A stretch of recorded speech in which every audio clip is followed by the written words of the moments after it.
बिस्मिल्लाहिर्रहमानिर्रहीम। वो जासूस लड़कियां जो रजब के साथ फ़लस्तीन से आई थीं, उन्होंने जब ये देखा कि हबशी प्रोक्त उनकी कुर्बानी देना चाहता है और रजब उनकी कोई मदद नहीं कर सकता, तो उन्होंने भागने का प्रोग्राम बना लिया और दिन के वक्त सैर के बहाने भागने का रास्ता भी देख लिया। उधर हबशी प्रोक्त करीबी बस्ती में बैठा कबीले को यह खुशखबरी सुना रहा था कि कुर्बानी के लिए लड़कियां मिल गई हैं और कुर्बानी आज से चौथी रात दी जाएगी, जो पूरे चांद की रात होगी। उसने कहा कि कुर्बानी देवताओं के मस्कन और माबद के खंडरों पर दी जाएगी। उसके बाद हम ये माबद खुद तामीर करेंगे और जब ये माबद तामीर हो जाएगा तो हम उस कौम से इंतकाम लेंगे जिन्होंने हमारे देवता की तौहीन की है। निसफ शब का वक़्त था। रजब और उसके साथियों को लड़कियों ने अपने खसूसी फ़न का मुजाहरा करते हुए इतनी शराब पिला दी थी कि उनकी बेदारी का खतरा ही ख़त्म हो गया था। वो बेहोश पड़े हुए थे। लड़कियों ने सफ़र के लिए सामान बांध लिया, 3 घोड़ों पर जीनें कसी, सवार हुईं और उस नरम ज़मीन पर घोड़ों को डाल दिया जो उन्होंने दिन के वक़्त देखी थी। उस खित्ते के एक हिस्से में 4 हबशी मौजूद थे, लेकिन वो सोए हुए थे और दूर थे। उन्हें मालूम था कि यहाँ से कोई भागने की जुर्रत नहीं कर सकता। अगर भागेगा तो सहरा उसे रास्ते में ही ख़त्म कर देगा। मगर लड़कियां उस सरसब्ज, खुशनुमा और होलनाक कैद खाने से निकल गईं। वो उसी रास्ते से फ़लस्तीन जाना चाहती थीं जिस रास्ते से रजब उन्हें लाया था। वो थीं तो गैर मामूली तौर पर ज़हीन और उन्हें अस्करी तरबियत भी दी गई थी, मगर उन्हें यह इल्म नहीं था कि सहरा में इस कदर फ़रेब छुपे हुए होते हैं जो दानिशमंदों को भी अक्ल का अंधा कर दिया करते हैं। इतने तवील सहराई सफ़र पर लोग काफ़िलों की सूरत में निकला करते थे और उनके पास सहरा की हर आफत का मुकाबला करने का एहतमाम होता था। रात के वक़्त सहरा सर्द था। तीनों लड़कियों ने उस जगह से कुछ दूर तक घोड़ों को आहिस्ता आहिस्ता चलाया, फिर एड़ लगा दी और घोड़े सरपट दौड़ने लगे। बहुत दूर जाकर उन्होंने घोड़ों की रफ्तार कम कर दी। बाकी रात घोड़े उसी रफ्तार पर चलते रहे। सुबह तलू हुई और जब सूरज ऊपर आया तो लड़कियों के इर्द गिर्द रेत के गोल गोल टीले थे और उनसे आगे रेतली मिट्टी की ऊंची ऊंची पहाड़ियां खड़ी थी और कोई रास्ता न था। उन्होंने सूरज से अपनी सिमत का अंदाजा किया और टीलों की भूल भुलैयों में दाखिल हो गईं। घोड़े प्यासे थे। हर घोड़े पर पानी का एक छोटा मशकीज़ा था जो एक दिन के लिए भी काफ़ी नहीं था। घोड़ों को कहाँ से पानी पिलाया जाता। लड़कियां किसी नखलस्तान की तलाश में चलती गईं। सूरज ऊपर उठता गया और सहरा को दोजख बनाता गया। नखलिस्तान का कहीं निशान और तस्वुर भी नजर नहीं आता था। रजब और उसके साथी सूरज तलू होने पर भी ना जागे। वो तो बेहोशी की नींद सोए हुए थे। फरोख्त अपने 3 हबशियों के साथ आया। उसने सबसे पहले लड़कियों के खैमे देखे। खैमा खाली था। उसने रजब को जगाया और कहा, दोनों लड़कियां मेरे हवाले कर दो। रजब हड़बड़ा कर उठा और फरोख्त को कायल करने की कोशिश करने लगा कि वह उन लड़कियों को ज़ाया ना करे। उसने उसे तफसील से बताया कि उन लड़कियों से क्या काम लेना है, मगर फरोख्त ने उसकी एक भी ना मानी। रजब ने अपने साथियों को जगाना चाहा तो हबशियों ने उसे पकड़ लिया। फरोख्त ने पूछा, लड़कियां कहाँ हैं? रजब ने वहीं से लड़कियों को पुकारा तो उसे कोई जवाब ना मिला। खैमे में जाकर देखा, उन्हें इधर उधर देखा, वो कहीं नजर ना आई। अचानक नजर जीनों पर पड़ी। 3 जीनें गायब थीं। घोड़े देखे तो 3 घोड़े गायब थे। रजब ने फरोख्त से कहा, वो तुम्हारे डर से भाग गई हैं। तुमने बड़े काम की लड़कियों को भगा दिया है। उन्हें तुमने भगाया है, फरोख्त ने कहा और अपने 3 हबशियों से रजब के मुतल्लिक कहा कि इसे ले जाकर बांध दो। उसने अंगूक के देवता को फिर नाराज कर दिया है। अच्छे सवारों को बुलाओ और लड़कियों का पीछा करो, वह दूर नहीं जा सकती। रजब के एहतजाज और मिन्नत समाजत को नज़रअंदाज करते हुए हबशी उसे अपने साथ ले गए और एक दरख्त के साथ इस तरह बांध दिया कि उसके हाथ पीठ पीछे बंधे हुए थे। उसके सोए हुए साथियों के हथियार उठा लिए गए। फिर उन्हें जगाकर धमकी दी गई कि वो यहाँ से हिले तो कत्ल हो जाएंगे। थोड़ी देर बाद 6 घोड़सवार और शुतर सवार आ गए। उन्हें लड़कियों के ताक़ुब में रवाना कर दिया गया। रेत पर 3 घोड़ों के कदमों के निशान साफ थे। उसी समत को ये हबशी सवार इंतहाई रफ्तार से रवाना हो गए। लड़कियों को पकड़ना आसान नहीं था क्योंकि फरार और ताक़ुब में 8-10 घंटों का फर्क था। हबशी सवारों को यह सहूलत हासिल थी कि वो सहरा के भेदी थे और मर्द थे, सहतियां झील सकते थे। आगे जाकर उन्हें यह मुश्किल पेश आई कि हवा चल रही थी जिसने रेत उड़ा उड़ा कर घोड़ों के कदमों के निशान गायब कर दिए थे। फिर भी वो अंदाजे पर चलते गए। 3-4 घंटों के ताकुब के बाद उन्हें एक तरफ से आसमान पर उफक से कुछ ऊपर तक मटियाली सुरही दिखाई दी जो ऊपर को उठती और आगे बढ़ती आ रही थी। सवारों ने घबरा कर एक दूसरे की तरफ देखा और घोड़ों और ऊंटों को पीछे की तरफ मोड़कर सर पर दौड़ा दिया। यह सहरा की वो आंधी थी जो बड़े बड़े टीलों को रेत के जर्रों में बदल कर उड़ा ले जाती है। कोई इंसान या जानवर कहीं रुक कर खड़ा रहे या बैठ जाए तो रेत उसके जिस्म के साथ रुक रुक कर उसे जिंदा दफन कर देती है और उस पर टीला खड़ा हो जाता है। वहां आंधी से बचने के लिए कोई मजबूत टीला नहीं था। वो भागकर अपने पहाड़ी खित्ते तक पहुंचना चाहते थे, जो बहुत ही दूर था। वहां तक आंधी पहुंच गई थी। उस खित्ते के दरख्त दोहरे हो होकर चीख रहे थे। झील के मगरमच्छ पहाड़ी के आबी गार में जा छुपे थे। प्रोक्त एक जगह जमीन पर घुटने टेके हाथ हवा में बुलंद करता और जोर जोर से जमीन पर मारता था और हर बार बुलंद आवाज से कहता था कि अंगूक के देवता, अपने कहर को समेट ले। हम दो बहुत ही खूबसूरत लड़कियां तेरे कदमों में पेश कर रहे हैं। वह उस आंधी को देवता का कहर समझ रहा था। सहरा और आंधी का चोली दामन का साथ था, लेकिन सुरह और ऐसी तेजो तुंद आंधी कभी कभी चला करती थी। लड़कियां हबशियों के खतरे से तो बहुत दूर निकल गई थी, मगर सहरा के ऐसे खतरे में आ गई जो उनके लिए जानलेवा साबित हो सकता था। उनके लिए दूसरी मुसीबत ये आई कि रेत की बौछाड़ू और आंधी के जन्नाटों से घबराकर तीनों घोड़े मुंह जोर और बेलगाम होकर दौड़ पड़े। वो चूंकि इकट्ठे भी दिखे थे, इसलिए इकट्ठे ही दौड़ते जा रहे थे। इससे यह फायदा तो हुआ कि रेत में दब जाने का खतरा ना रहा, मगर यह मालूम नहीं था कि बेलगाम घोड़े कहाँ जा रुकेंगे और वो जगह असल रास्ते से कितनी दूर होगी। लड़कियों में इतनी हिम्मत नहीं थी कि वो घोड़ों को काबू में कर लेती, और घोड़ों में इतनी हिम्मत नहीं थी कि ज्यादा दौड़ सकते। वो प्यासे थे और आधी रात से मुसलसल चल रहे थे। थकन और प्यास घोड़ों को बेहाल करने लगी। एक घोड़ा मुंह के बल गिरा। उसकी सवार लड़की ऐसी गिरी कि घोड़ा उठा, और जब फिर गिरा तो लड़की उसके नीचे आ गई। उसे मरना ही था। कुछ और आगे गए तो एक घोड़े का तंग ढीला हो गया। जमीन एक तरफ लुढ़क गई। उसकी सवार उसी पहलू पर गिरी, मगर बायां पांव रिकाब में फंस गया। लड़की जमीन पर घसीटी जाने लगी। तीसरी लड़की उसकी कोई मदद नहीं कर सकती थी। उसका अपना घोड़ा बेकाबू था। वो अपनी साथी की चीखें सुनती रही, फिर चीखें खामोश हो गईं और वो लड़की की लाश को घोड़े के साथ जमीन पर जाता देखती रही। उस पर दहशत तारी हो गई। वो कितनी ही दिलेर क्यों ना थी, आहड़ लड़की थी। जोर से रोने लगी। ढीली जीन वाला घोड़ा यकलहत रुक गया। तीसरी लड़की अपना घोड़ा ना रोक सकी। उसने पीछे देखा। आंधी में उसे कुछ नजर ना आया कि उस घोड़े का क्या हशर हुआ। लड़की तो यकीनन मर चुकी थी। तीसरी लड़की अकेली रह गई। उसने रिकाबों से पांव पीछे कर लिए। उसकी दहशत जदगी का यह आलम था कि उसने घोड़े की लगाम छोड़कर हाथ आसमान की तरफ उठाकर जोड़ दिए और गला फाड़कर खुदा को पुकारने लगी। मेरे अजीम खुदा, आसमानों के खुदा, मेरे गुनाह माफ कर दे। मैं गुनाहगार हूँ। मेरा बाल बाल गुनाहगार है। मैं गुनाह करने आई थी। मैंने गुनाहों में परवरिश पाई है। मेरे खुदा, मैं उस वक्त बहुत छोटी थी जब मुझे बड़ों ने गुनाहों के रास्ते पर डाला था।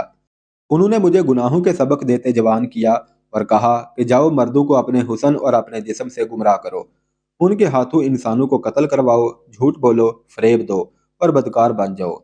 उन्होंने बताया था कि यह सलीब का फर्ज है, तुम पूरा करोगी तो जन्नत में जाओगी। वह पागलों की तरह चिल्ला रही थी और उसके घोड़े की रफ्तार घटती जा रही थी। जारों की तार रोते हुए उसने खुदा से कहा, तेरा जो मजहब सच्चा है, मुझे उसी का मुजजा दिखा। उसके अकीदे मुतजलजल हो गए थे। गुनाहों के एहसास ने उसके दिमाग पर काबू पा लिया था। मौत के खौफ ने उसे फरामोश करा दिया था कि उसका मजहब क्या है। उसे अपना माजी गुनाहों में डूबा हुआ नजर आ रहा था और उसके दिल में यह एहसास बेदार होता जा रहा था कि वह मर्दों के इस्तेमाल की चीज है और उसे धोखे और फरेब के लिए इस्तेमाल किया जा रहा है, और अब सजा सिर्फ उस अकेली को मिल रही है। उसे गशी की लहर आई और गुजर गई। उसने धाड़ मारी और सर को झटक कर बुलंद आवाज से कहा, मेरी मदद करो मेरे खुदा, मैं अभी मरना नहीं चाहती। और उसके साथ ही उसे याद आ गया कि वो यतीम बच्ची है। मौत के सामने इंसान माजी की तरफ भागता है, जो इंसानी फितरत का कुदरती अमल है। उस जवान लड़की ने भी माजी में पनाह लेने की कोशिश की, मगर वहां कुछ भी ना था। माँ नहीं थी, बाप नहीं था, कोई बहन भाई नहीं था। उसे कुछ याद आया तो ये कि सलीबियों ने उसे पाला और इस राह पे डाला था जहां वो एक बड़ा ही हसीन धोखा बन गई थी। उसे अपने आप से नफरत होने लगी। वो अब बख्शिश चाहती थी। उसे गशी आने लगी। घोड़े की रफ्तार सुस्त हो गई थी कि वह बमुश्किल चल रहा था, और उसके साथ आंधी भी थमने लगी थी, लेकिन लड़की होश खो बैठी थी। सुल्तान अयूबी ने सरहद के साथ साथ गश्ती पहरे का इंतजाम कर रखा था। उनमें से 3 दस्तों का हेडक्वार्टर सूडान और मिस्र की सरहद से 4-5 मील अंदर की तरफ था। हेडक्वार्टर के हैमे ऐसी जगह नस्ब किए गए थे जहां आंधियों से बचने की ओर थी, मगर उस आंधी ने उनके खैमे उखाड़ फेंके थे। घोड़ों और ऊंटों को संभालना मुश्किल हो गया था। आंधी रुकी तो सिपाही हैमे वगैरह संभालने में मसरूफ हो गए। ان 3 دستوں کا کمانڈر ایک ترک احمد کمال تھا۔ وہ ایک ہوبرو اور گورے رنگ کا تنومند مرد تھا۔ وہ بھی آندھی رکتے ہی باہر آ گیا اور ساز و سامان اور جانوروں کا جائزہ لے رہا تھا۔ فضا گرد سے صاف ہو گئی تھی۔ ایک سپاہی نے ایک طرف اشارہ کر کے اسے کہا، کماندار، وہ گھوڑا اور سوار ہمارا تو نہیں؟ ہم نے ابھی لڑکیوں کو فوج میں شامل نہیں کیا، احمد کمال نے جواب دیا۔ وہ لڑکی معلوم ہوتی ہے، بال بکھرے ہوئے صاف نظر آ رہے تھے۔ وہ اسی سپاہی کو ساتھ لے کر دوڑ پڑا۔ ایک گھوڑا سر نیچے کیے نہایت ہی آہستہ آہستہ آ رہا تھا۔ اسے چارے کی بو آئی تو ہیڈ کوارٹر کے گھوڑوں کی طرف چل پڑا۔ گھوڑے پر ایک لڑکی اس طرح سوار تھی کہ اس کے بازو گھوڑے کی گردن کے ادھر ادھر تھے، اور لڑکی آگے کو اس طرح جھکی ہوئی تھی کہ اس کا سر گھوڑے کی گردن سے ذرا پیچھے تھا۔ لڑکی کے بال بکھر کر آگے آ گئے تھے۔